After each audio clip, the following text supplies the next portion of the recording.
So now I'm in the front seat of my mother's 75 Granada, having been sent home for the day for insubordination.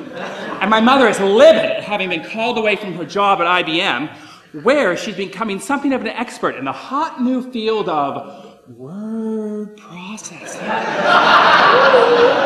But she's in no position to punish me because, you know what, she gave me the book, and the black sock thing was actually her idea.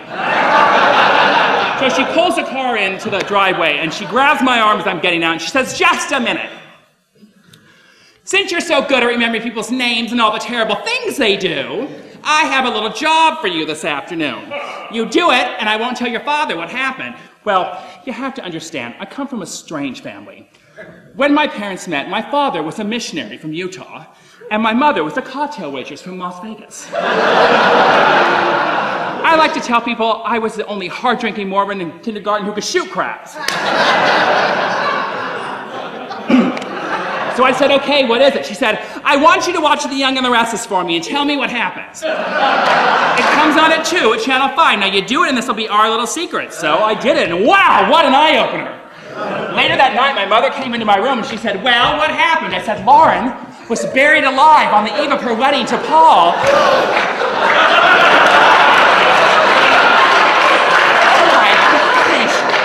Did Paul find her? Yes, but he didn't have a shovel.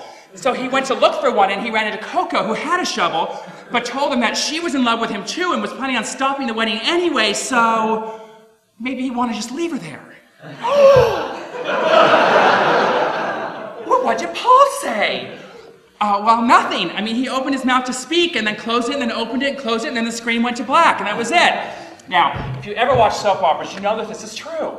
Just when you finally want to hear what someone has to say, they don't say it. They open their mouth, and then they close it. Open,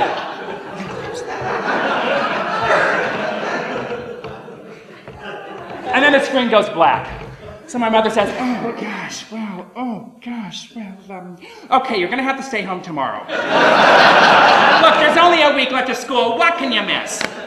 So this was in the pre-VCR days, but at the end of the summer, my mother was paying me $2 a day to watch all her soaps. And it changed my life. My whole life changed. I learned things I could never learn in school, like I learned how to walk into a room and cause a scene.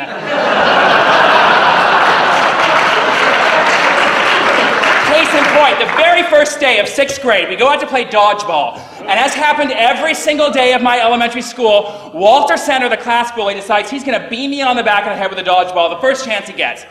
And he does.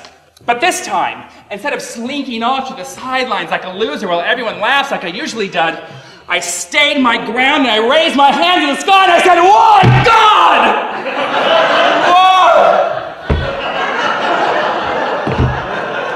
Why have you let this happen to me?"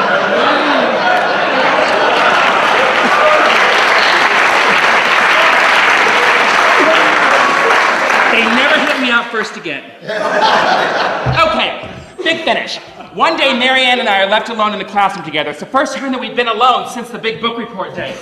And I'm standing there staring at her in my sort of soap opera posture, and she can sense that there's, a new me. And she's getting kind of all kittenish, And she says, "I just want you to know that I feel really bad about what happened at last year's book report competition.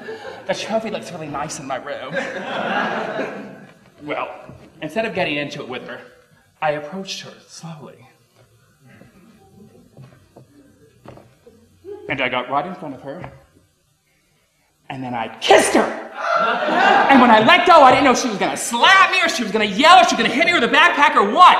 But she stood there for a second, kind of stunned, and then she kissed me back. And I thought, yes, I got you. I totally got you. So I broke away. And I turned and I began walking toward the back of the room. And Marianne chased after me and she said, "Wait, James, wait. What happens now?" And I turned and I stood at the door and I said,